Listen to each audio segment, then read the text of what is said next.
Estamos orando com relação ao espaço aqui. E é por isso que eu tento prezar. Obrigado, hein, macho. Oh, glória. Eu prezo muito para que a igreja, a nossa igreja aqui, amadureça no sentido ao propósito eterno de Deus. Eu acredito muito que o que deveria ser mais forte aqui na igreja não deveria ser os nossos encontros de domingo, não deveria ser os encontros de homens, mulheres, embora são momentos que nós trazemos uma palavra mais direcionada. Por exemplo, encontro de mulheres vai trazer algo a nível de ensino, né? Sobre vários fatores, sobre o posicionamento da mulher, o caráter, assim seja também do homem. Sendo que o que eu tenho buscado nesses anos, e o Felipe como o mais antigo, até porque a nossa essência de quando começamos a igreja, nós começamos debaixo de um pé de jamelão. Começou na minha garagem, da minha garagem foi para debaixo de pé de jamelão, e nos tornamos o que somos hoje. Mas o que somos hoje não é o que nós temos a nível de estrutura. O que nós somos hoje deveria ser aquilo que nós temos a nível de caráter. É isso que importa. Porque aqui a gente pode ser irmãos e irmãs, pastor performático, onde eu demonstro ser uma coisa, mas na realidade eu sou outra coisa. Da mesma forma, os irmãos podem mostrar ser uma coisa e na realidade ser outra coisa. Porque o que faz a total diferença é o quanto o evangelho nos toca. Eu sempre falei isso, Felipe já me ouviu em alguns momentos, falando sobre assim, cara, nós tem que ser uma igreja tão bem estruturada, que, eu vou dar um exemplo prático. A igreja que me fundamentou, alguns anos atrás, era uma igreja que na época, hoje está em torno de 2.000 membros, mas na época tinha em torno de 1.000 membros, e o foco principal nosso, e eu aprendi isso com eles, era os pequenos grupos, que a gente chamava de grupo caseiro. E o que era o grupo caseiro? É uma célula? Pode ser. É um PG? Não importa o nome é menos importante. O problema é que a gente não pode seguir a um método.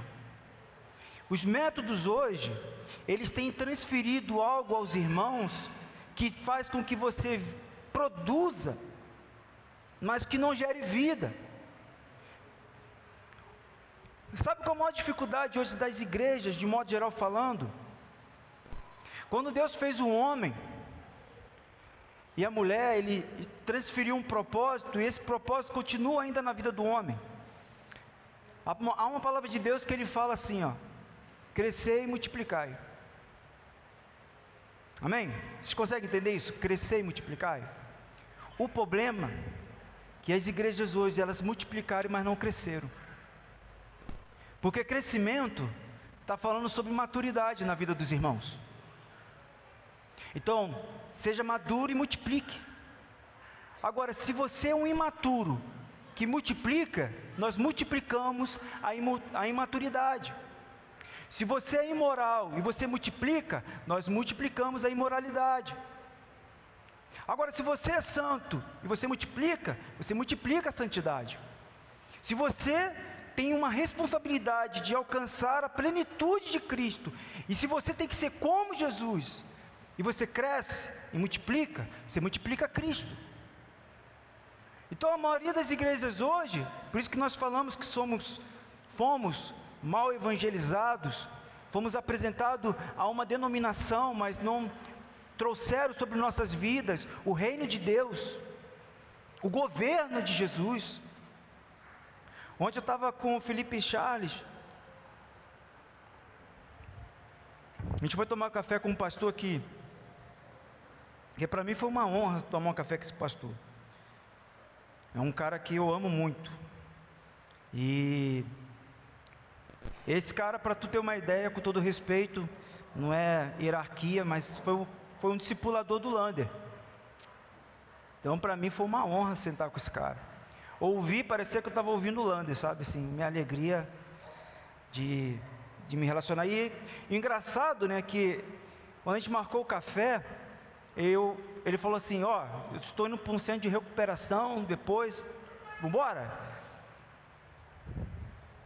E eu no centro de recuperação? A Érica falou assim, até parece que ele sabe que te conhece, né, Fábio? Como eu amo essas paradas. E fomos para um centro de recuperação com 370 homens. Foi assim, edificante para a minha vida. Ouvir um homem mais maduro é uma honra. Aí eu cheguei e falei para Felipe e Charles assim, ó, tá marcado 4 horas, se até 3 horas vocês não saírem, eu estou deixando vocês na mão, tá? Porque eu estou ensinando meus irmãos a ser comprometidos, não que eles não são, tá? Mas eu preciso honrar um homem de Deus. Eu preciso ser fiel a um homem de Deus. Eu não posso desprezar um homem de Deus. E isso serve de confronto à igreja. Onde nós deixamos às vezes uma liderança esperando. A Bíblia fala que se você recebe um profeta, você recebe um galardão de profeta. Então estou falando de puxação de saco, porque aqui não tem isso.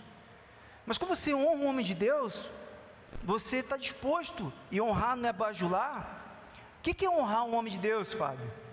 É você ter um coração ensinável e submisso à vontade de Deus. Então assim, houve muito partilhar, sabe assim, de experiência. Foi muito bom, muito bom. Mas por quê? Eu tento cada vez mais forjar Felipe e Charles, que são pessoas que fazem parte da liderança direta comigo, assim, do governo da igreja. Cara, é pesado. Às vezes as pessoas falam assim, cara, eu não sou um cara duro, mas eu preciso ser firme com meu irmão. Às vezes tem que dar um puxão de orelha, toma cuidado nisso aqui, vigia nisso aqui, melhora isso aqui. O problema não é você ser cobrado. A questão é, aquela cobrança é algo que vem de Deus. Se vem de Deus, você tem que se submeter. A palavra fala assim, sujeitai uns aos outros, amai uns aos outros. Busque naquilo que é o interesse do seu irmão. E esse interesse do irmão não é assim, o Luciano quer trocar de carro, então o meu propósito agora de vida é ajudar ele a conquistar o carro dele. Não é sobre isso. No que é interesse dele, ao reino de Deus. Eu tenho que ser um cooperador para que ele se achegue ao propósito eterno. Então, quando a gente fala sobre a igreja, e isso aqui não é nenhuma introdução, eu só estou tentando falar sobre a questão nossa, como igreja, o que fundamenta nós deveria ser o pequeno grupo. Mas o pequeno grupo, e eu tenho repreendido a liderança com muito amor, repreensão no sentido não é de brigar com a liderança. Eu falei, meu irmão, se o pequeno grupo virar um grupo de estudo, melhor fazer um culto de doutrina, porque a gente vai ficar aqui com todo amor. Papel do homem: o homem tem que amar sua mulher, mulher tem que submeter ao marido, temos que criar nossos filhos no caminho do Senhor. Amém, irmão? Amém, amém, amém, amém. Isso aqui não é reino. Reino de Deus é chegar e falar assim, Luciano, você tem amado sua esposa como Cristo? Karina, você tem submetido seu marido como a Deus? Jessé, você está criando seus filhos no caminho do Senhor? Não. Exemplo, tá? Não. Então você não quer Jesus, meu irmão. Uma coisa é você falar assim, pô, Fabão, é difícil, top, bem-vindo ao time, é difícil. O evangelho começa com negue-se a si mesmo. E depois, tomar sua cruz. E depois, seguir Jesus. Sabe qual é o problema nosso? Seguimos Jesus sem se negar, seguimos Jesus sem cruz, e lá na frente você vai demonstrar a tua queda, porque você não está debaixo do governo do Senhor. Então esse é o desafio. Sabe qual é o nosso maior desafio? Como igreja? Todos nós aqui, tirando Maíra. Maíra foi a irmã que ganhamos, através do testemunho de Felipe e Monique, ganhamos e passou por todo o processo. Então, tirando a Maíra, todos nós aqui viemos de alguma denominação, fizemos parte de uma igreja, tivemos algum tipo de bagagem, aprendemos alguma coisa, e vou falar com muito amor, ou aquela coisa que você aprendeu. Aí tem também a Ana Paula, né? Ana Paula também nunca fez parte de nenhuma denominação, e é uma inspiração também. Ana Paula chegou aqui com muito amor, daqui a pouco está lá, terminei a leitura da Bíblia toda, batendo com muito amor. Não estou exaltando a Ana Paula não, com todo amor, Ana Paula, nós não prestamos sem Jesus, mas passamos de denominação, viemos de uma outra denominação, chegamos aqui e nunca lemos a Bíblia toda. Que crente somos nós? Tu entende o desafio que é nosso? Agora ganhei uma plaquinha, li a Bíblia toda. Não vai servir de nada se você não obedecer. Agora, é pior ainda se você não ler. Eu creio em Deus, mas não creio na Bíblia. Eu creio na Bíblia, então por que tu não lê? Esse é o desafio nosso. É cansativo mesmo, meu irmão. É por isso que é negue-se a si mesmo. Você quer ler a Bíblia? Vocês estão vindo de um pastor, tem dia que eu não quero ler. E se eu não tiver um hábito e priorizar, é muito top, eu não quero ler. Eu leio, o Espírito Santo enche meu coração, eu falei, glória a Deus, mais um dia eu venci. Venci quem? A mim mesmo. É só você olhar quanto tempo você gasta com Netflix, quanto tempo você gasta com aquilo que é a tua prioridade. E a palavra fala que a prioridade deveria ser o reino de Deus. Eu vou falar com muito amor isso aqui. Aquilo que você mais dedica tempo, aquilo que as pessoas olham para você e falam assim, você é fulano por causa disso. Vou falar aquilo ali não te salva. Aquilo ali não presta para nada. Pode ser o que for. Pode ser o que for. Pode ser a sua profissão. Pode ser o que for. Se você não tem a Jesus Cristo como essência da sua vida, aquilo que você vive, às vezes é só para te trazer prestígio e reconhecimento, mas você tem o reconhecimento dos homens. Deus olha para você e fala assim, eu não te conheço, afasta de mim, eu não te conheço. Por que eu estou falando sobre isso? A nossa igreja 2026, ela precisa entrar em ambiente de aperfeiçoamento no que diz respeito aos pequenos grupos, porque eu vou falar com muito amor isso aqui, não fique escandalizado, ainda não falei com a liderança e tudo mais. Se for para ficar um pequeno grupo de estudo, eu faço um culto de doutrina e não tem mais pequeno grupo. Que isso, Fábio? Você agora é o bambambam, você é o que manda na igreja? Não, cara, eu estou preocupado com a tua edificação. A pergunta é, esse tempo que a liderança está dedicando a você, no pequeno grupo, no discipulado, está valendo a pena? Você está mudando? Se não está mudando, não tem sentido eu sacrificar a família dos meus irmãos, se você não quer mudança. Vamos marcar um discipulado, aí tu senta, é sempre a mesma coisa, de pecado, não amadurece, ninguém traz assim, pastor, preciso de discipulado, Felipe, Charles, preciso de discipulado, o quê? Poxa, eu estava lendo a Bíblia, o Espírito Santo me pegou, eu estou tão feliz. Por quê? Porque meu coração está mudando. É isso que deveria ser. Sabe como é que era no meu começo de caminhada do meu discipulado? Tinha um estudo, apostila, confrontação e amor na veia, mas passava por perseguições. Eu passava por perseguições. Eu estava lendo, e a gente vai ler o texto aqui hoje. Eu estava lendo um texto que eu lembro que quando eu tinha 19 anos, o Evangelho do Reino chegou na minha vida. Então há uma diferença. 18 anos eu encontro Jesus. 18 anos eu orando muito, lendo muito, buscando muito, evangelizando muito, indo para as praças, escolas.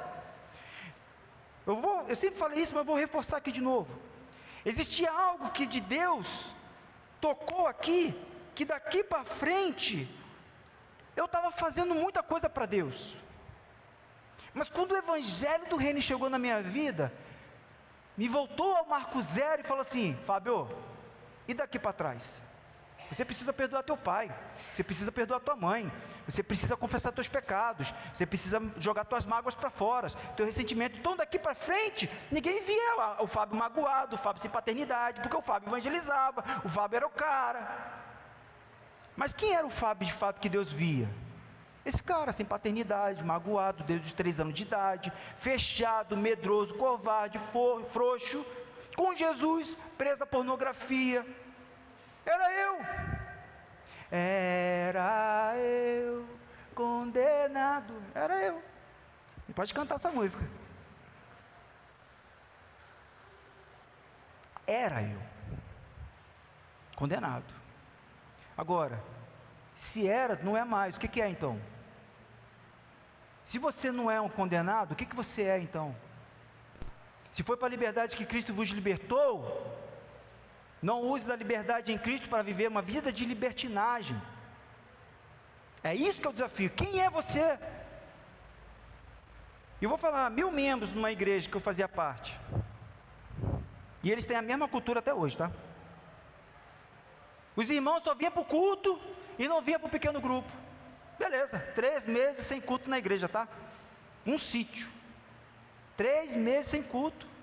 Porque aqui você se esconde. No pequeno grupo a gente sabe quem você é. E isso também, claro, se você se expor e a gente não se esconder atrás de uma apostila. Porque a gente às vezes fala sobre questionamentos, mas a gente não questiona os nossos pecados. Lembra quando o Felipe trouxe uma palavra, eu trouxe uma palavra? A gente tem um desafio.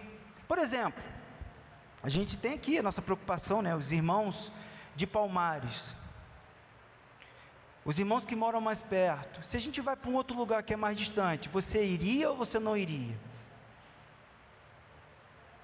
Ou é uma oportunidade de, glória a Deus, essa palavra está pesada demais, mano. Ai, ainda bem que essa igreja saiu daqui. Ai, Jesus, obrigado.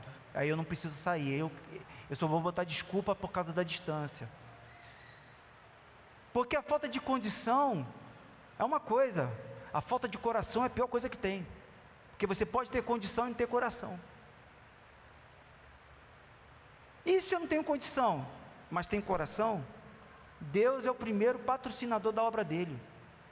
Eu não tenho dúvida, se a tua prioridade fosse o reino de Deus, você não daria mais desculpa. Você viveria para a glória de Deus. Então não é só corrigir uma rota. Não é só, por exemplo, opa, eu sou infiel nos dízimos, agora eu sou fiel. Mano, confessa seu pecado, pô. Se arrependa. Mostra quem é seu Deus agora, porque antes era outro Deus. Por que eu falo sobre isso? Estou falando sobre dinheiro? Não, estou falando sobre coração. Quem governa a sua vida, quem ganhou o seu tempo, ganhou o seu coração. É aquilo que você mais dedica tempo. A mulherada tem, com todo respeito, modo geral falando, tanto falando da igreja aqui não, mas a mulherada lá, quem não gosta de receber um pacotinho do shopping, distribuindo todas as suas carências em cima de algo que tu conquista? Ah, só no cartão, pipi, pipi, pipi. Pergunta, se botasse de oferta para abençoar um irmão aqui que está passando necessidade, é o mesmo valor que você gasta na Shopee? É o valor que você oferta em prol do reino de Deus? Abençoa a vida de um irmão? Não, a gente gasta tempo e dinheiro com aquilo que nos agrada. É por isso que quando você nega a si mesmo, se eu neguei a mim mesmo, o que me agrada? Nada, a não ser a vontade de Deus. E a vontade de Deus perante o mundo caído, você é um fracassado, você é um perdedor. E Jesus ele vem para confrontar o coração. Então, quando eu falo sobre a igreja, o que tem que ter entre nós, num ambiente? O partilhar o coração, a troca. Troca. O que é troca? A gente tem que ter um objetivo, Jesus. Jesus é o objetivo. É a troca. Tira aquilo que não é de Jesus e coloca aquilo que é de Jesus. Seja quem for. Por exemplo, estou com o Luciano. O Luciano vai lá, eu sou o pastor do Luciano. Aí o Luciano traz algo de Jesus para mim. Pô, Luciano, obrigado. Eu achava que era isso. Troca. Peguei o que ele me ensinou, tirei aquilo que eu sabia. Ponto. A partir de hoje eu vou viver isso, Luciano. Top. Essa é a troca que tem que haver. Não é troca, Luciano. Pô, Luciano me ensina várias coisas. Bota os linkzinhos lá, ó, compra essa peça aqui, um alicate de cortar, desacapar fio. Top. Isso me ajuda, mas isso não me salva.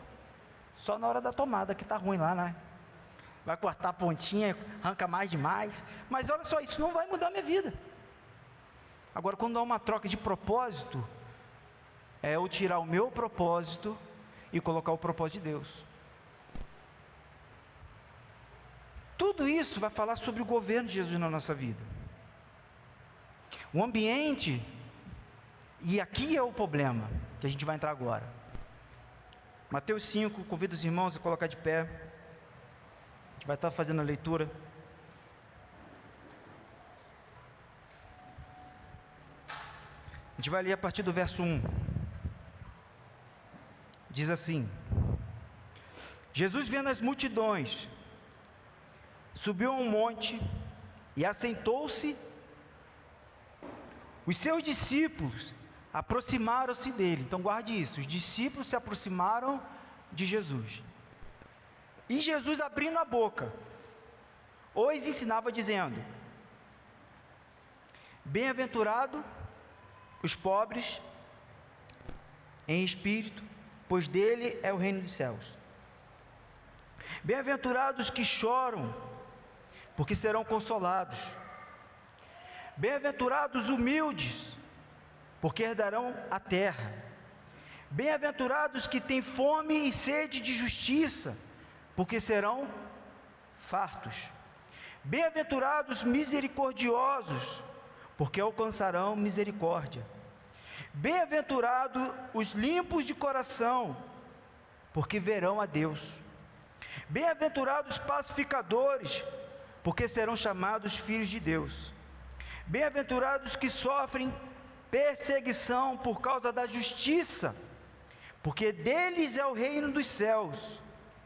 Bem-aventurados sois vós quando vos insultares e perseguirem, e mentindo, disserem todo mal contra vós, por minha causa. Então olha só, pela causa de Jesus, não é por causa da sua causa não.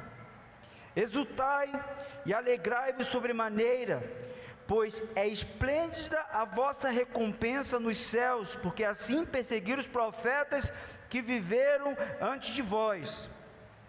Vós sois o sal da terra, mas se o sal perder o seu sabor, como é que há de temperar? Para nada mais presta, senão para ser lançado fora e ser pisado pelos homens. Vós sois a luz do mundo. Uma cidade edificada sobre um monte não pode ser escondida. Igualmente não se acende uma candeia para colocá-la debaixo de um cesto. Ao contrário, coloca-se no velador e assim ilumina a todos os que estão na casa. Assim, debaixo da vossa luz, resplandecer diante dos homens, para que vejam as vossas boas obras e glorifiquem o vosso Pai que está nos céus. Vou ler de novo esse versículo. Assim, deixai a vossa luz resplandecer diante dos homens, para que vejam as vossas boas obras e glorifiquem o vosso Pai que está nos céus. Não penseis que vim destruir a lei ou os profetas. Eu não vim para anular, mas para cumprir. Com toda certeza vos afirmo que até o céu e a terra passem, nenhum ou um mínimo traço se omitirá da lei, até que tudo se cumpra. Qualquer, pois, que violar um desses menores mandamentos, e assim ensinar aos homens, será chamado o menor no reino dos céus. Aquele, porém, que cumprir e ensinar, será chamado grande no reino dos céus. Porque vos digo que se a vossa justiça não exceder a dos escribas e fariseus, de modo nenhum entrareis no reino dos céus. Pai, oro para que o Teu Santo Espírito nos dê toda a clareza sobre tudo que vai ser falado nessa manhã. Pai, não queremos aqui, Senhor, fazer do culto, que deveria ser um ambiente de ensino, mas também de entrega, um ambiente de estudo, onde nós pegamos Deus e estudamos como se fosse um sapo. Nós não queremos Te conhecer só de ouvir falar, Senhor. Nós precisamos de intimidade contigo, e a intimidade gera responsabilidade. Então, Pai, eu oro para que, em nome de Jesus, o Senhor me dê toda a sabedoria, o Senhor nos enche aqui, Senhor, com o Teu Espírito, para que possamos sair daqui dispostos a mudar de vida. Porque se nós viemos para cá e não mudarmos de vida, de nada fazemos diferença do mundo. Nós queremos ser, Pai, aqueles que possamos iluminar aqueles que estão na escuridão. Mas, Pai, eu oro para que nessa manhã, se tem pessoas aqui na escuridão, Pai, abra, ilumine a mente e o entendimento, para que eles possam ver Jesus, e assim, Pai, Te seguir a luz, e honrar o Teu santo nome. Assim Te peço, Te agradeço em nome de Jesus, amém. Pode se assentar, irmãos. A gente já teve várias falas aqui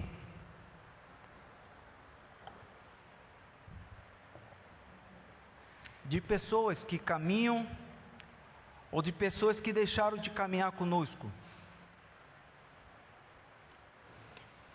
Nós não somos donos da verdade. Jesus Cristo é a verdade. O que nós queremos ser?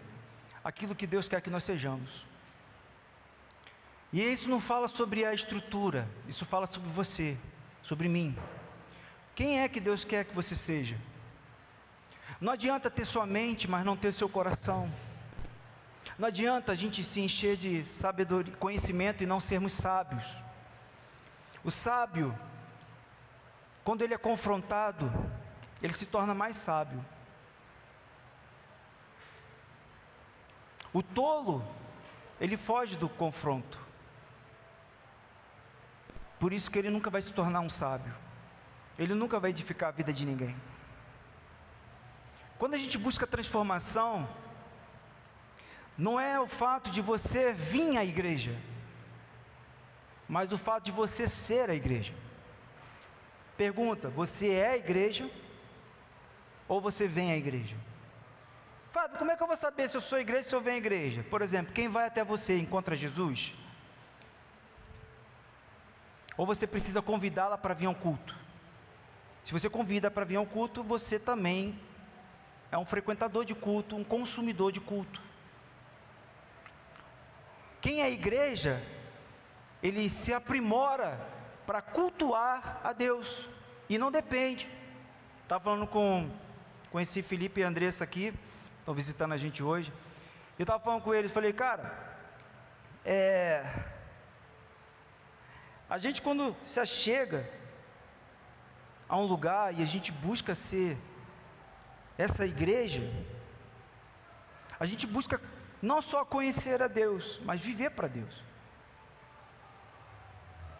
Então, quando a gente busca seguir o caminho, a gente vai sempre andar com pessoas que vão falar coisas que a gente não quer. Mas por que a gente ouve pessoas que falam aquilo que a gente não quer ouvir? Depende. A gente às vezes vai ouvir coisas que a gente não quer ouvir, porque a gente não quer entender sobre Jesus Cristo, a verdade. Então, por exemplo, quem gosta de ser confrontado? Ninguém. Mas quando você também não é confrontado em amor, então não é sobre seus interesses, não é sobre a minha opinião, não é sobre a sua opinião, é sobre aquilo que traz o propósito da edificação. E a edificação não é algo individual. A edificação só é individual quando aqueles que estão ao redor não querem ser edificados. Porque, por exemplo, se eu ouço algo de Deus, eu tenho que partilhar. Então, como exemplo, a primeira coisa que a gente peca, às vezes, dentro de um pequeno grupo, é o seguinte: o começo do texto que a gente leu, fala que Jesus, primeiramente, ele viu a multidão. Quando Jesus fala aqui no versículo 2, ele fala assim: Jesus abriu a boca, os ensinava. A pergunta é: quem Jesus estava ensinando? A multidão? Não. Jesus não estava ensinando a multidão. Jesus estava ensinando aos discípulos que se aproximaram dele. No finalzinho, aqui no Sermão do Monte, Mateus 5, 6, 7, no finalzinho, as multidões se maravilhavam. Oh! Mas Jesus ensinava aos discípulos. O discípulo, ele não foge do ensino. Dentro do ensino, tem tudo. Tem o fundamento que está sendo trazido, o confronto, o consolo, o direcionamento, o posicionamento, porque isso é um ambiente de ensino. A pior coisa que tem é gastar tempo ensinando multidão. Por que eu estou falando sobre isso? Irmãos, com todo amor, já falei aqui, você pode ter carteirinha de membro, embora a gente não tenha carteirinha de membro, mas temos aplicativo. Você pode ser contribuinte ou não contribuinte da igreja. A questão é, lembra quando a gente parou de falar sobre palavra de generosidade? Por que a gente parou de falar sobre palavra de generosidade? Porque discípulo não precisa de palavra de generosidade. Discípulo doa. Simples. Aqui já mostra quem é discípulo e quem não é discípulo. Mas por que a gente voltou a trazer palavra de generosidade? Por causa das nossas crianças. Elas pegam a oferta, meu filho chega para mim toda manhã, e hoje inclusive eu não dei para o meu filho, tem que dar a oferta. Papai, vou lá e dou. Então é um hábito de ensinar meu filho. Mas a nossa palavra não é de petição, é de coração. Se você for pegar o texto e dar continuidade, Jesus vai falar assim: isso aqui é o nosso problema. E eu deixo essa palavra aqui novamente hoje. Charles é o nosso tesoureiro. Algum tempo atrás eu falei sobre isso. Se você deu oferta hoje, mas tem alguma coisa contra alguém, a sua oferta não serve de nada. Por favor, pegue a sua oferta no final. A igreja não precisa do teu dinheiro. Esse dinheiro não. Porque Deus fala que o mais importante é o relacionamento com os irmãos. Aí ele fala assim: vá lá, resolva com o seu irmão, aí oferte. Tu entende que a gente não se preocupa em ofertar? Não está nem aí com o nosso coração. A pergunta: eu sou discípulo ou sou multidão? Então quando você fala assim, olha o constrangimento top, pastor, tá bom, Charlie, por favor, vou dar um exemplo aqui, eu dei 50 conto de oferta, eu preciso pegar minha oferta de novo. Por quê? Porque eu tenho algo contra o meu irmão. É o primeiro constrangimento que tu passa, se você entender a mensagem. Ou eu acho até interessante você pegar os 50 reais e resolver. Mas se eu resolver agora aqui no culto, pega os 50 reais, resolve no culto e dá. Daí vai que tem alguma coisa contra alguém aqui, tá? Então dá, porque esse constrangimento vai falar assim: a partir de hoje você tomou vergonha na cara, você aprendeu a como ofertar. Mas em alguns lugares não importa. 5 reais, 1.000 reais, não tem valor se você tem algo contra o seu irmão. Opa!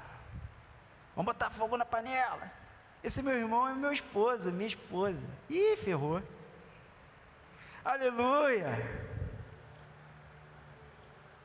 Recebi o novo coração. É verdade mesmo? Resolva. Mas ele não muda, ela não muda. Muda você. É sempre assim. Uma vez eu falei assim para Deus, né? Casamento que não tem treta não é casamento. Não estou falando pecado. São duas pessoas com opinião diferente. E eu fiquei com uma raiva. Eu fui para minha garagem, cheguei na porta, botei uma cadeira Eu não conseguia nem orar. A minha oração, eu falei assim, por que sou eu que tenho que pedir perdão à minha mulher? Ela não peca, Senhor. Abriu meu coração. Eu cheguei no portão e falei, Senhor, toda vez é eu. Mas por quê? Ela dava os mole. E eu era grosso, estúpido. Perdi a razão. Aí Deus falou assim, uma armadura cede. Eu falei,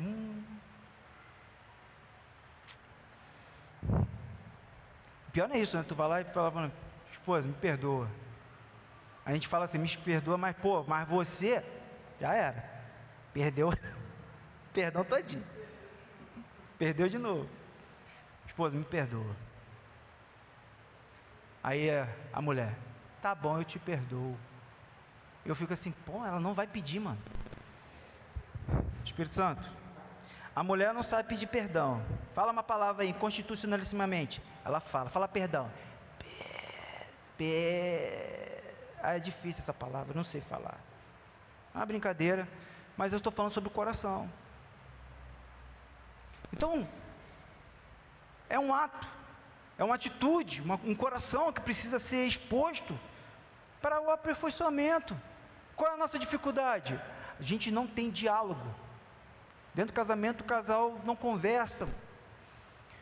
Ou o cara é autoritário, a mulher é insubmissa, ou o cara é frouxo e submete a mulher que é o homem da casa. Porque os papéis estão invertidos, a sociedade já está minando sobre isso. Você tem um filho hoje puro, bobão, é considerado ele para o mundo. Meu filho é esperto. Eu tenho um filho que gosta de ver desenho. Grandão daqui também gosta de ver desenho, gosta de brincar de Lego. O desafio dele é sentar com outras pessoas que não estão com tecnologia demais. É pecado, Fábio? Não. Mas a questão é, como estamos gastando tempo para ganhar o coração dos nossos filhos? Para que a gente possa inserir dentro do propósito eterno de Deus. Ser santo. Será que nós estamos preparando nossos filhos para ter um único compromisso na vida? Será que nós estamos preparando nossos filhos para se guardarem e casarem virgens e terem um casamento puro? Será que nós estamos preparando nossos filhos? E eu vou falar isso com muito amor. Será que eu estou preparando o meu filho para casar com uma ex-prostituta? Não pode, meu filho é virgem, tem que casar com uma mulher já experimentada. Meu filho tem que casar com uma mulher que às vezes você pode casar com uma mulher virgem que não tem o sangue do cordeiro. Eu prefiro uma ex-prostituta casando com meu filho, consagrado ao Senhor Jesus, do que uma virgem que tem um coração impuro diante de Deus. Porque o que faz a diferença na vida de um homem não é o que ele faz, é o sangue de Jesus. Mas se o sangue de Jesus está na tua vida, você não tem vergonha de falar de onde Jesus tirou, cara. Porque você vira o quê? Uma luz. O mundo precisa ver a luz que há em ti. Não se acende e bota debaixo da cama, mas se bota no alto lugar para iluminar todo o ambiente. Por que nós não estamos sendo luz dentro da nossa própria casa? Que luz é essa? Cuidado, Jesus falou, cuidado para que a luz que há em ti não sejam trevas, porque pode ter aparência de luz e não ser luz, pode ter soberba, pode ter orgulho, tudo isso, um estereótipo bonito, e isso pode ser fermento de fariseu na sua vida, porque você só mostra o que está externamente, mas internamente é tudo podre. O Evangelho vem para falar sobre o seu coração. As tuas atitudes, você pode não pecar. Eu aprendi isso. Por exemplo, eu casei virgem. Eu não casei puro. Porque eu não falo, senão eu não falaria aqui, ó. Gente, eu fui afundado na pornografia. Eu não era puro. Aquilo que eu poderia falar que é santidade, na verdade tinha mais cara de castidade do que santidade. Então beleza, glória a Deus, melhor castidade do que pecado. Mas a castidade é uma luta, e é normal, hormônio, jovem, mas tem que ter seus cuidados. Eu nem hoje estava falando com meu filho, orando pela minha filha, aniversário dela, orando de manhã, e brincando com ele, falei assim, filho,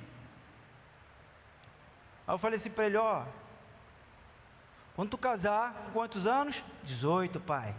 Aliás, idade mínima para ter um compromisso com alguém, 18. Eu estou pronto, eu quero preparar meu filho para casar com 18 anos, tá, gente? Se ele fala assim, pai, eu quero casar com 18 anos, não vai ter esse papo assim, eu estou faculdade. Se ele já é um homem pronto, ele vai se virar, pô. Maria, alguns estudiosos falam que ela tinha 17 anos quando ela engravidou de Jesus. 17 anos. Uma jovem, santa, comprometida com Deus, que Deus viu graça nela. Ponto. Qual a idade de José? Não sei, mas acredito que era um jovem também. Qual é o jovem?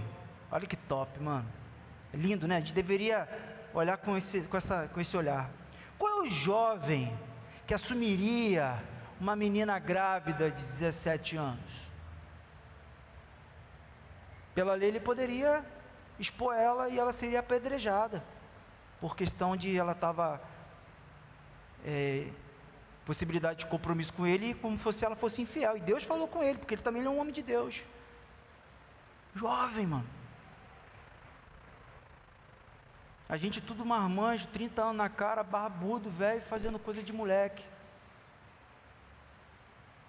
A gente tem que amadurecer. Não é sobre conhecimento, é sobre coração. Relacionamento amadurece, gente. Porque nosso casamento às vezes não amadurece. Falta de relacionamento com verdade, com integridade. Ah, mas se eu falar a verdade vai ser uma confusão, mas o que tu vive de paz é mentira.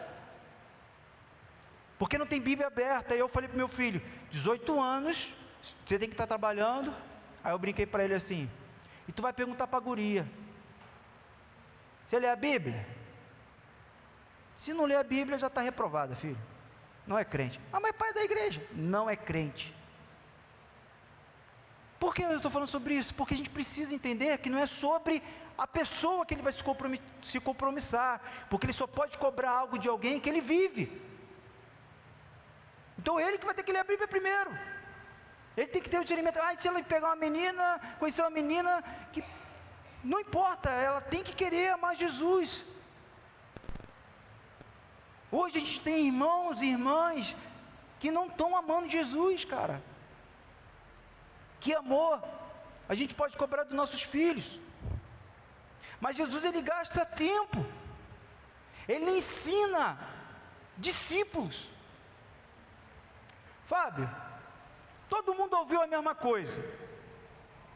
Qual é a diferença da multidão que ouviu a mesma pregação, e a multidão, no finalzinho do 7, você pode ler aí, está falando assim, e a multidão se maravilhou. A pergunta é, você pode chegar aqui hoje, se maravilhar com alguma fala minha aqui, e eu não estou me exaltando com isso não, mas sabe qual a diferença de um discípulo? Você pode cobrar, porque você não está vivendo. Você entendeu, irmão? Entendi.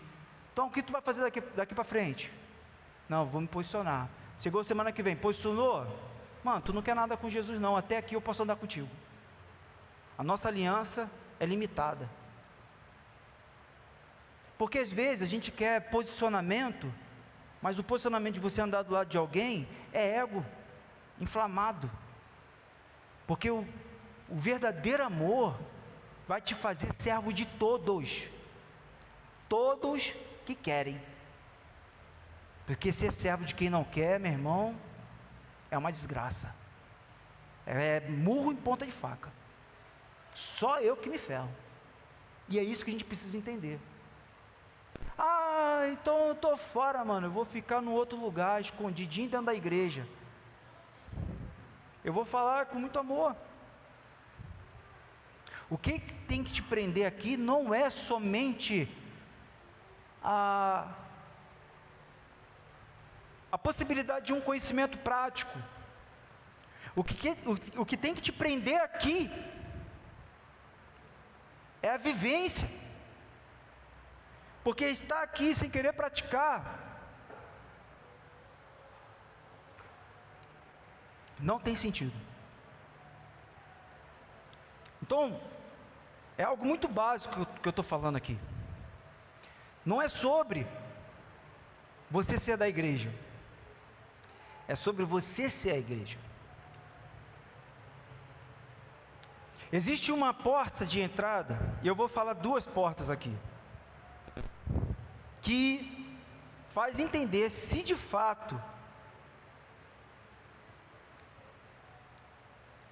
a gente se chegou à nossa vida o reino de Deus.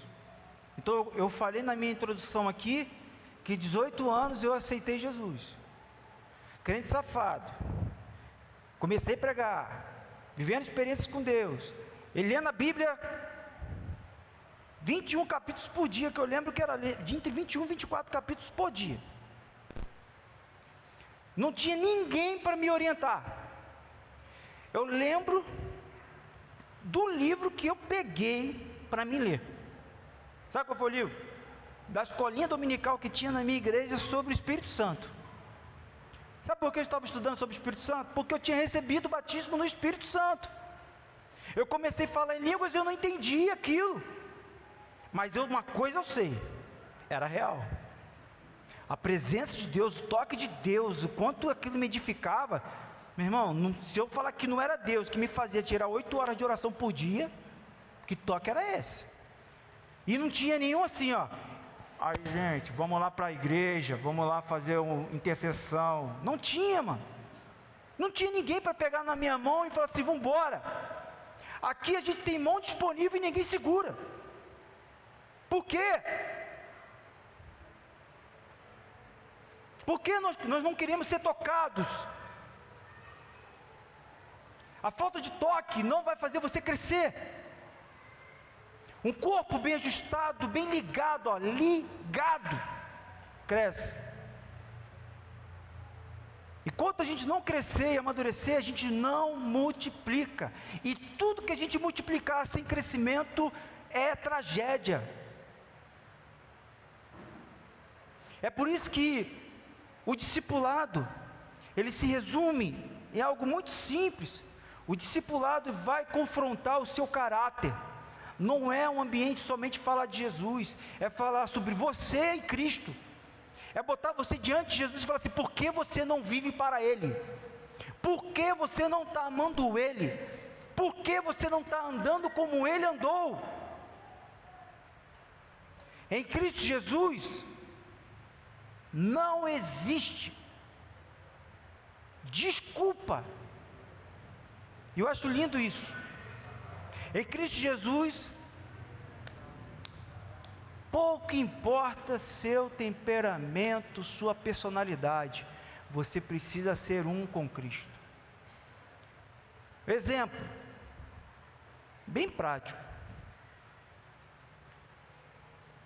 O caladinho, que era eu, em Cristo Jesus, se deixar eu fico aqui brincando, até 2 horas da tarde falando de Jesus na peça um bis, que eu gosto de falar daquilo que eu amo, não tem problema. Fiquei ali conversando com o Felipe e a Andressa, o louvor rolando, e top, porque eu gosto de falar daquilo que eu amo, porque eu sei que Jesus nos fez para um propósito. E enquanto a gente não encontrar esse verdadeiro propósito, a gente vai buscar coisas que nos dão sentido, e nada vai te dar sentido a não ser Jesus. Sendo que Jesus, ele nos traz uma responsabilidade. Todo ensino que ele está dando aqui, ele está dando para os discípulos.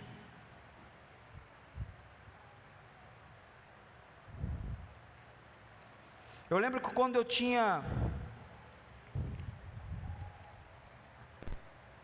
meus 19 anos de idade, vocês lembram que eu tinha passado por um processo de desligamento traumático de uma igreja com 19 anos de idade. 18 anos a ser de Jesus, 19 anos de idade, o pastor fala que eu estava indo para o inferno, quem estivesse junto de mim estaria junto também. Então eu perdi todos os meus amigos com 19 anos de idade, todos, uma igreja com mais ou menos 70 jovens.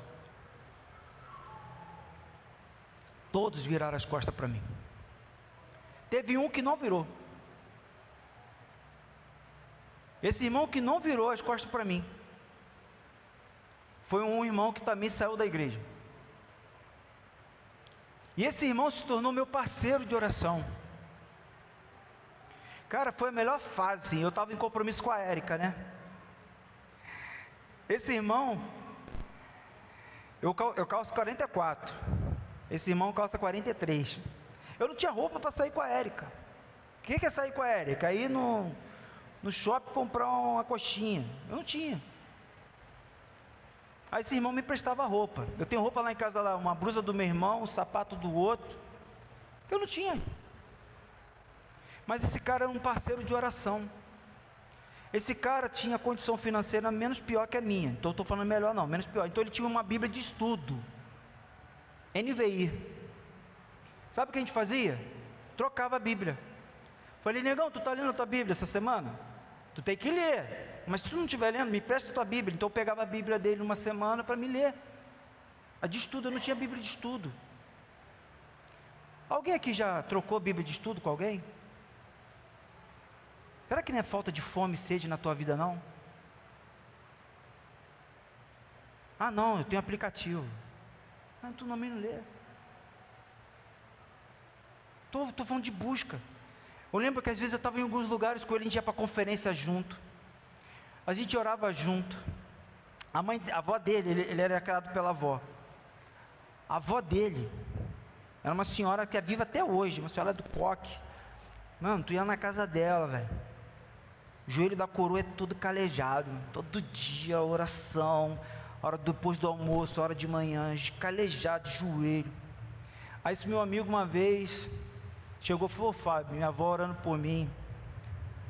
Eu falei, cara, porque a gente era muito fominha. Quando ele ia lá para casa, era um violão, CD, e a gente chapava lá no quarto, mano. E eu ia para a casa dele, que era lá em casa meus pais me perseguiam, então eu ia para a casa dele, que a avó dele não perseguia tanto. Quando a avó dele na quinta-feira ia para o culto de senhora, meu irmão, era uma luta. Era uma luta. Sabe por quê? Eu ia para a casa dele, para a gente orar. Aí sabe como é que estava a casa dele? Um som altão, tudo apagado na casa dele, ele chapando lá com Jesus, eu rebentando o portão dele para entrar, porque a gente queria orar junto.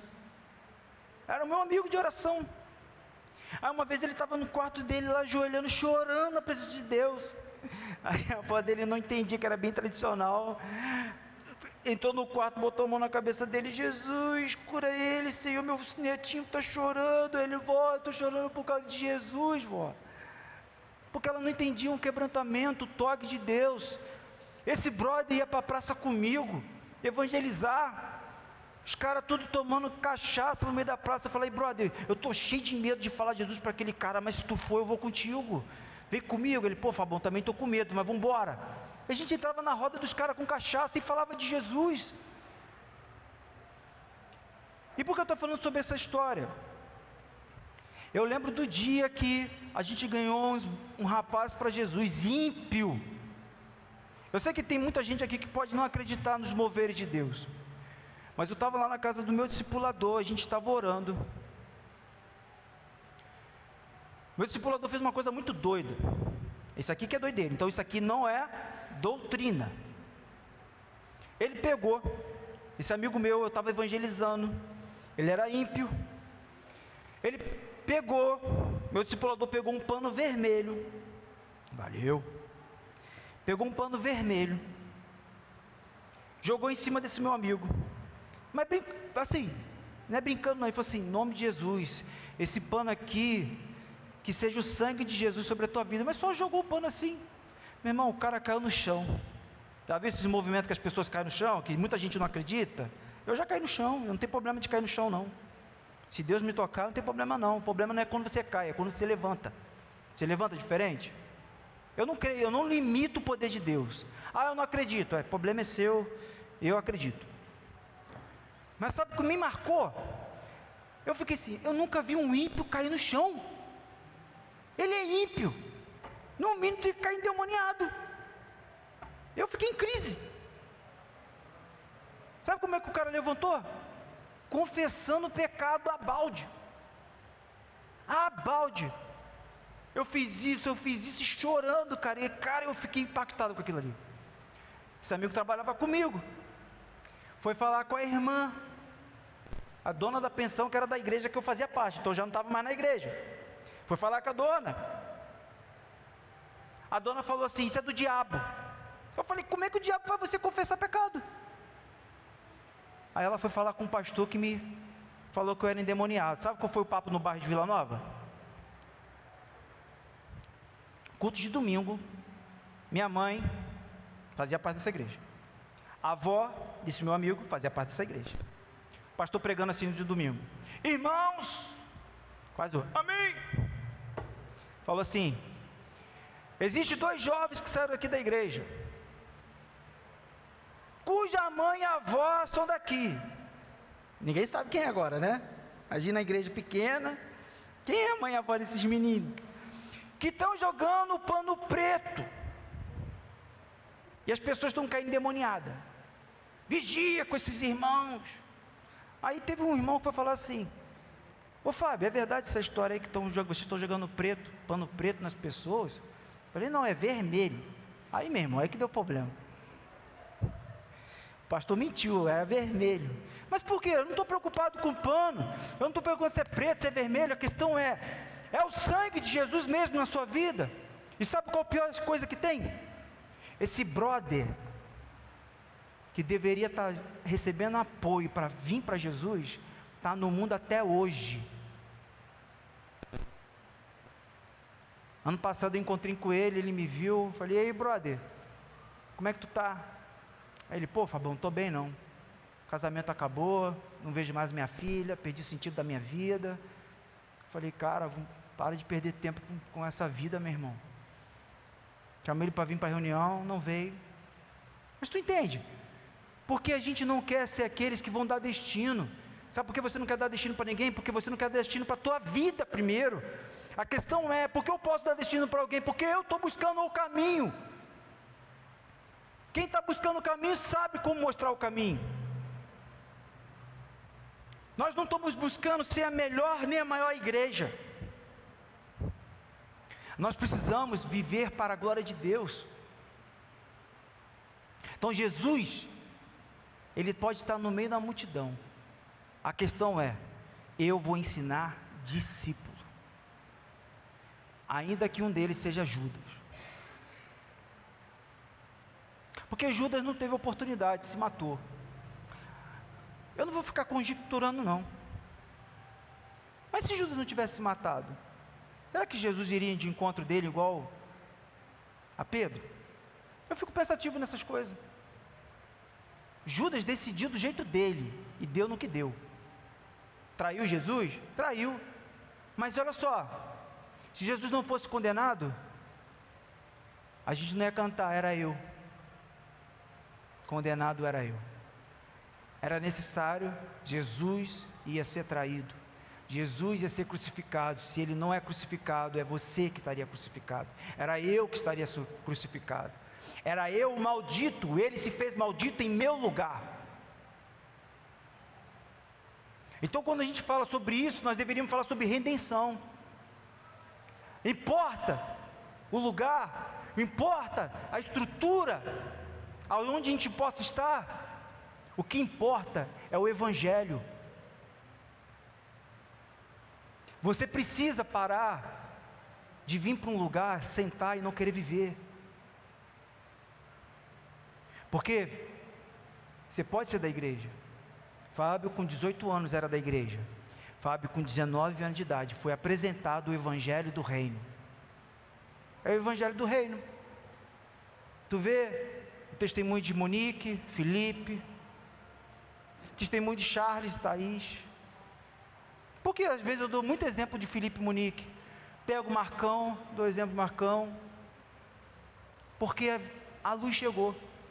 A gente fala de tudo que clareou. não importa quem você era. Ontem no centro de recuperação cantaram essa música. Não importa o que você fez, não importa o que você é.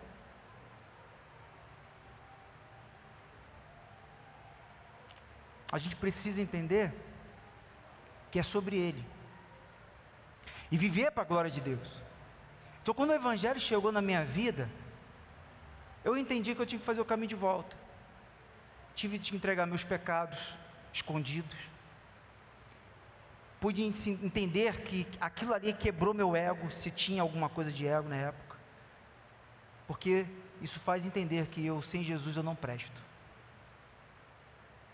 Eu sou um homem perdido, caído. Se não é Jesus na minha vida, meu casamento é uma desgraça. É lutar. Um homem que venceu a pornografia não é um homem que não sente desejo de viver. Se deixar, eu quero ver todo dia, gente. Que isso, pastor? Eu vou ser dessa igreja. Eu falei, cara, pode sair com a tua hipocrisia. A questão é, você está lutando contra o pecado? Agora, não é só lutar. Ai, vou tirar isso, vou fazer isso, vou fazer aquilo, vou fazer aquilo. Não, não, cara, trabalha para Deus. Viva para Deus. Proclame Jesus. Seja luz, seja sal. Porque olha só, se você não está temperando a vida de ninguém, você é insípido. A Bíblia fala aqui, que a gente acabou de ler, não serve para nada, a não ser para ser pisado. Esse Evangelho vai falar sobre o teu coração. Agora olha só, verso 20. Porque vos digo que se a vossa justiça não exceder, guarde essa palavra, exceder, a dos escribas e fariseus, de modo nenhum entrareis no reino dos céus. Fábio, por que Jesus falou da vossa justiça não exceder dos escribas e fariseus? Porque a justiça de Deus, ela vai falar sobre o seu coração. A dos fariseus e dos escribas falava sobre aquilo que era exterior. Tanto é que fala sobre o coração, que Jesus vai lá e vai confrontar o coração. Mateus 5, 6, 7, Sermão do Monte. Se você pudesse falar assim, Fábio, eu quero me converter, eu tenho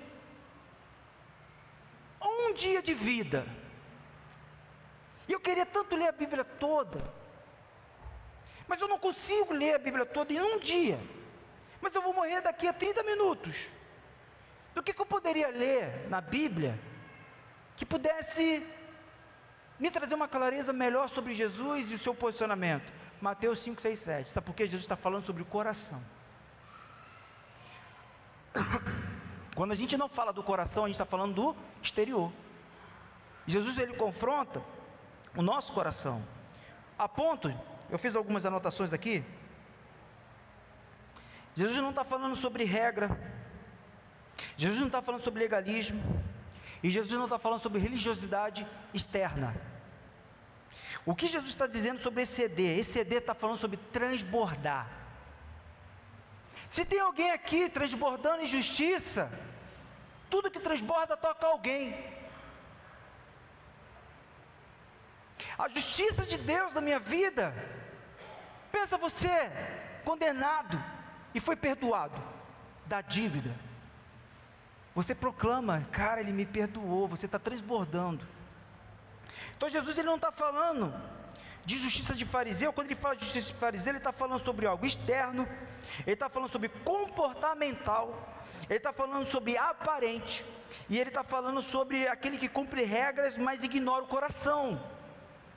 Mas quando Jesus fala do reino de Deus, a justiça do reino, ele está falando de algo interno, ele está falando de algo que é transformador, ele está falando de algo que gera obediência por amor, e ele está falando de fluir de um coração regenerado.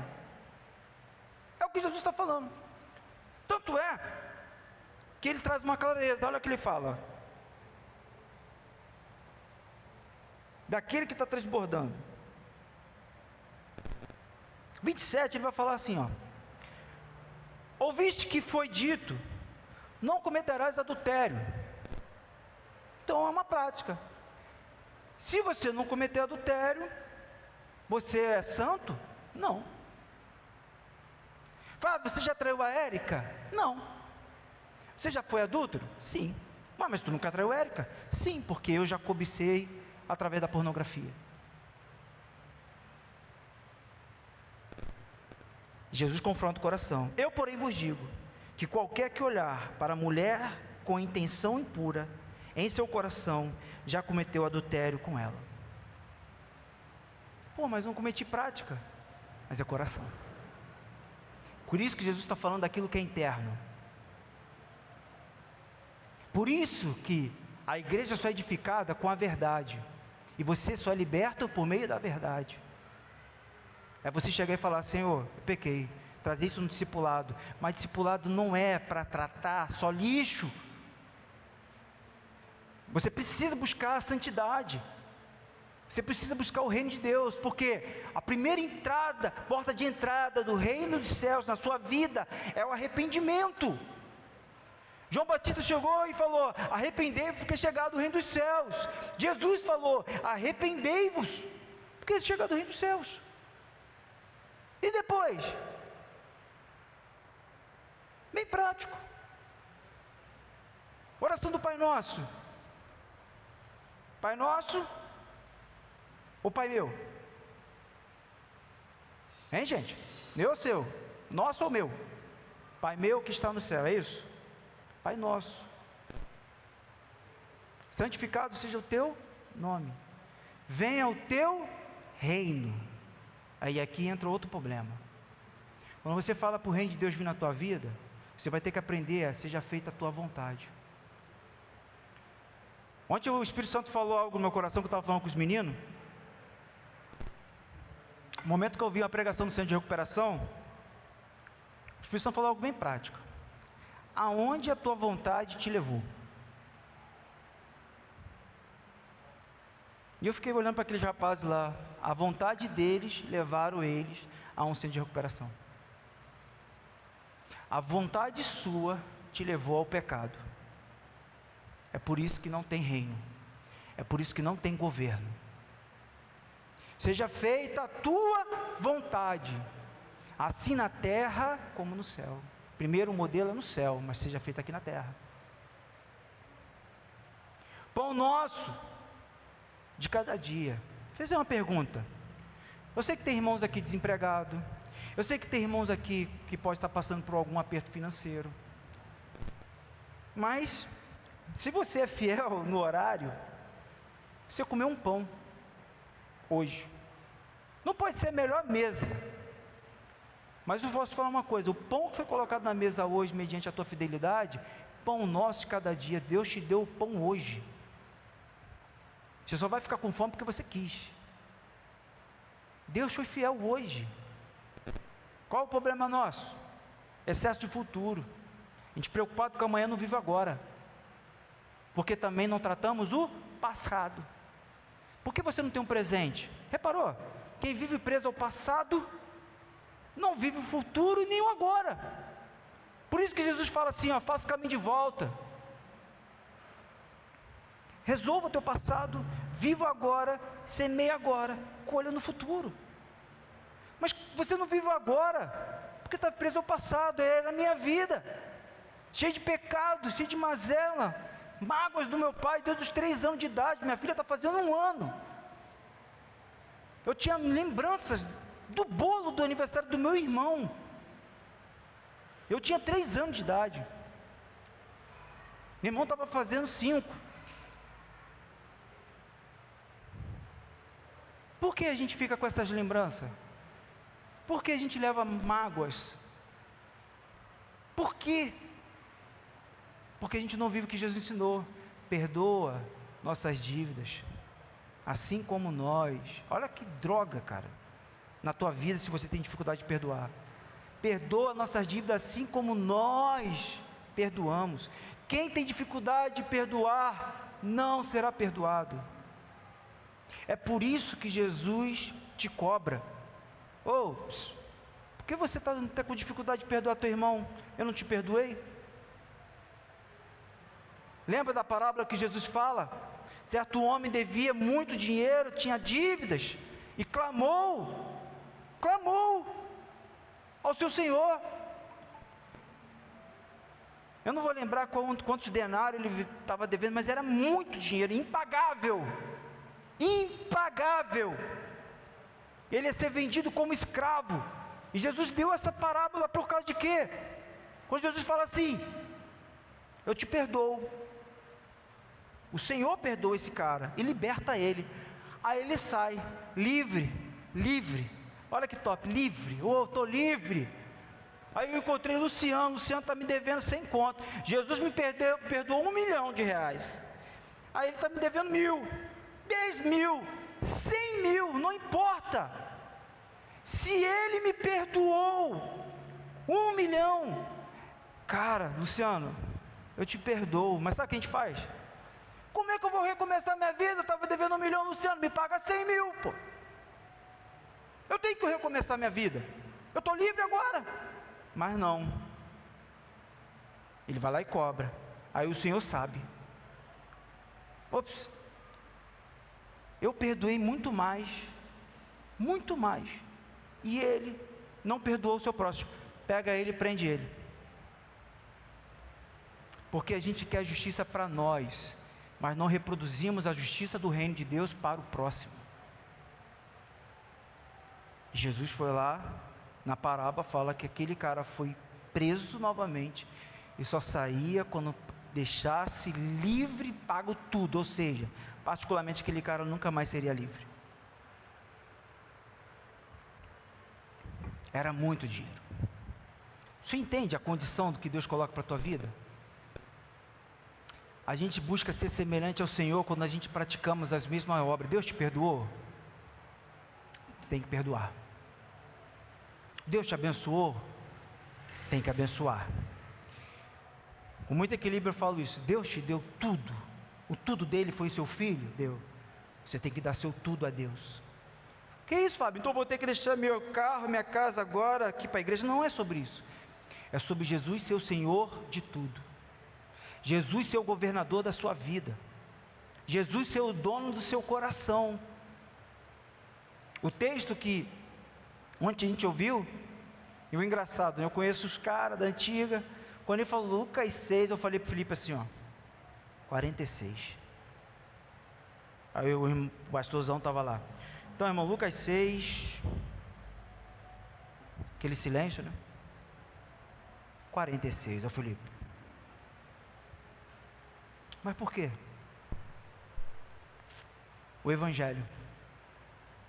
Lucas 6 vai falar assim, por que me chamas de Senhor, e não fazeis o que vos mando? Enquanto você, deixa eu falar uma coisa aqui, não quero sensibilizar os irmãos, que a gente não anda por comoção neste lugar, mas a gente anda com posicionamento. Enquanto você não entregar a tua vontade para Deus, Jesus Cristo nunca vai ser seu dono.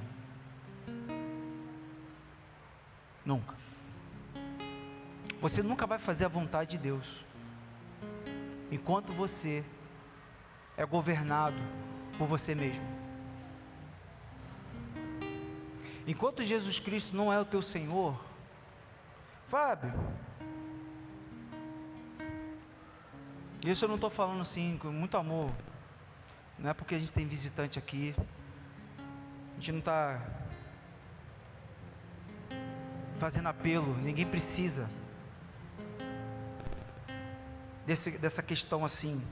As igrejas ensinam, né? Você quer aceitar Jesus? Levanta a mão, a gente faz uma oração comigo. Se é Jesus, escreva meu nome no livro da vida, perdoa meus pecados, agora você é uma nova criatura. Não é sobre isso. Nunca será sobre isso.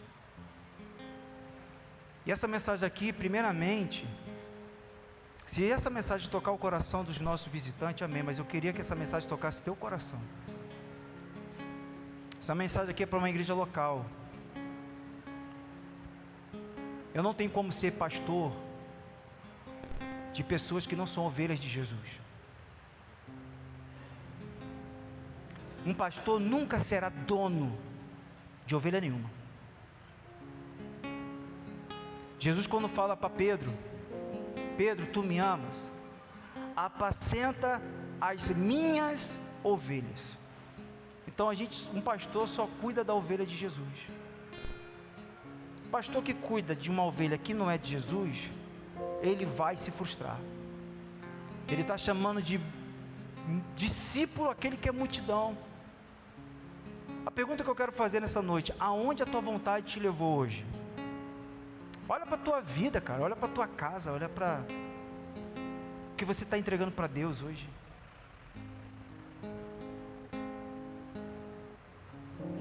Eu sonho em Deus, e os irmãos aqui sabem, com muito amor, cada irmão aqui sabe do meu coração, e meu amor não transforma ninguém, mas os irmãos sabem que eu amo os irmãos aqui, eu amo essa comunidade. Minha liderança já me viu chorando por essa igreja, por cada irmão. Mas minhas lágrimas não vai mudar a tua vida, no máximo pode te comover. E meu amor também não te aperfeiçoa, mas o amor de Deus sim. O que eu quero te pedir, e não faça por aparência, porque se for por aparência, cara, o tempo vai mostrar o fruto. O que a gente precisa fazer é de coração, um coração genuíno. Qual o convite que eu quero fazer hoje para você? Você primeiramente tem que se cansar da vida que você está levando. Ontem eu escrevi uma frase aqui, que o pastor falou, deixa eu abrir aqui rápido, bem simples.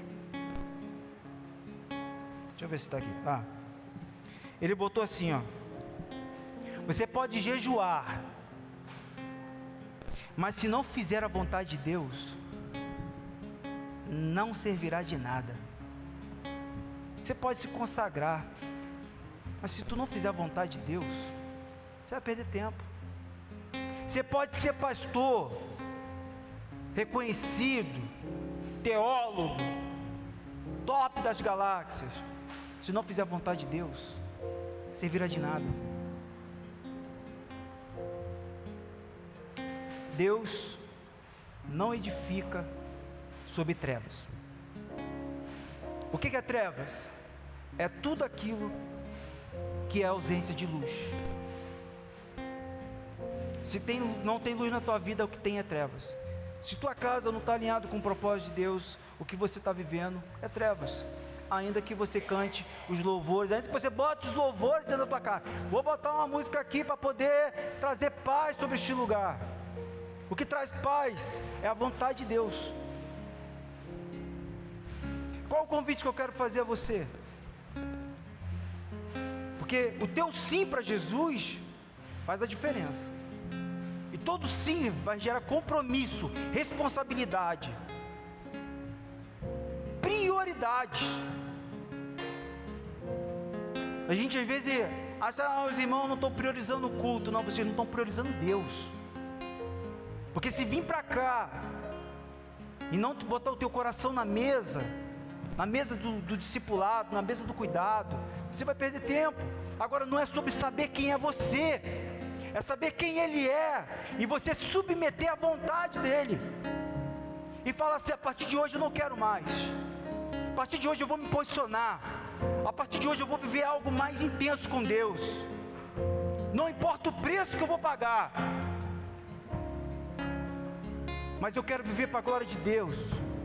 Eu quero ser um homem melhor, eu quero ser uma mulher melhor, eu quero ser um discípulo de Jesus. Isso não é uma decisão emocional, isso vai custar a tua vida, vai custar a tua casa, vai ter que mudar.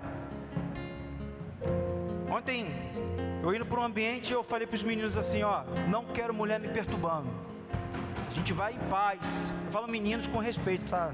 Sou um homem já, Felipe Charles, sou um homem. Eu quero me dedicar ao Senhor. Se for para a mulher ficar perturbando, melhor nem ir. Porque um homem que tem propósito tem uma missão. O homem que tem uma missão, a mulher tem que submeter a missão que Deus deu àquele homem. E ponto. A mulher, minha esposa sabe da minha missão.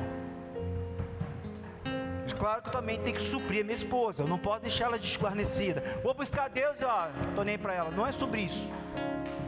É coração na missão de Deus. É isso que a gente precisa. De homens que amam Jesus e que seguem o caminho. E falei com muito amor a eles. E eu mandei depois, quando a gente acabou lá, eu falei: agradeça as suas esposas por liberarem você. Aqui ó, agradeça a Monique, liberar o Felipe. Não é fácil ficar em casa com os filhos, mas a gente não está indo para brincar. O reino de Deus não é fácil, se você não quiser morrer. Agora, para quem morreu, não tem mais vontade. É olhar para os meus irmãos e falar assim: meu irmão está pesado, mas vamos embora morrer? É apoio na morte. Por isso que eu falo que discipulado é um ambiente que você encontra apoio para morrer. Essa frase eu estava com o Felipe e Monique, o Espírito Santo falou claramente assim, ó: discipulado, ambiente de apoio para a morte do meu eu. Agora, discipular quem não quer morrer é tentar matar quem quer viver. E eu não posso. Então o reino de Deus é tomado por esforço e violência. Mateus 11:12 fala sobre isso. Agora, que violência é essa? Meu eu, minha carne, morrer, perdão, renúncia, nega-se a si mesmo, tome sua cruz, vinde após mim. Um posicionamento de santidade, um posicionamento de quebrantamento, um posicionamento de entrega, de renúncia, onde Jesus Cristo é o meu Senhor, a vontade dele é feita. Eu queria convidar você que quer ser um discípulo de Jesus. Não quer dizer que você é menos especial se você não quer ser, mas a gente não pode perder tempo. Eu queria convidar você a ficar de pé, e fica tranquilo, se não quiser ficar de pé, amém, não fique em pé de hipocrisia, mas fique de pé por causa da vontade de Deus. Isso vai requerer teu coração, isso vai requerer tua vida, isso vai requerer de você mudança. O governo de Jesus sobre nós, a vontade de Deus sobre nós, não é algo emocional, é viver para a glória de Deus, é ter uma casa conduzida pela vontade de Deus. Jesus quer o seu coração, Jesus quer a sua vida, Jesus quer a sua vontade. E Jesus só terá a tua vontade se você se negar.